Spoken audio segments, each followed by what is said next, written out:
change your response to their behavior, which is going to lead to them to change. I will give you an example.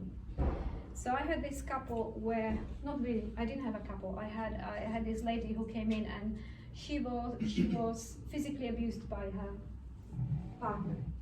And I asked her, what do you do in that situation when that is happening, when there is physical abuse? And she said, well, you know what, I just go into the corner and I just wait there, and I just wait until he stops. I said, why do you do that? Because if I did anything else, then it would provoke him to the point that it could become really quite dangerous. I said, okay. So if we go into the why, as we talked about why does somebody do something? I asked her what happened before he started doing that.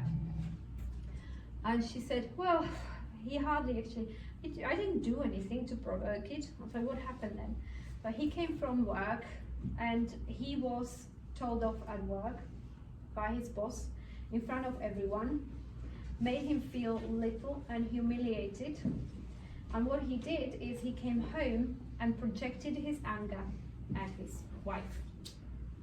So what was happening? His positive intention behind his behavior was to make himself feel strong and powerful again, and that he has some kind of control. So one way to do that is to actually show that he has to himself, that he has control over his wife. Yeah, obviously there was loads of frustration as well, and there's loads of adrenaline in his body and loads of cortisol in his body, in his mind. But the main thing was, how do I make myself feel better in that situation? It wasn't conscious thinking, and one way to do it is project all his anger at her. She goes into the corner, makes him feel strong and powerful because she's under his control, and then his positive intention he had is now satisfied. Yeah? So that was one way for him to make himself feel better or happier. So as I said, nobody's trying to purposely hurt somebody else. This was an extreme example, but it is usually what happens in those situations because somebody made him feel little. So the correct response, do you know what is the correct response in that situation? How would you respond in that situation? No. Sorry? Just say no and stand up for yourself.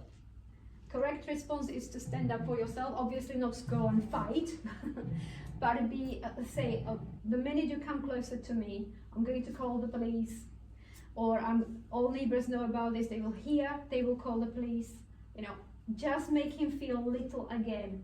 And what happens then, not necessarily, you know, that's the intention, but when he goes, his intention is no longer being satisfied. He doesn't feel strong and powerful in that situation. And what is happening then, his intention is not being satisfied by his partner, so the relationship either breaks or he will stop that behavior.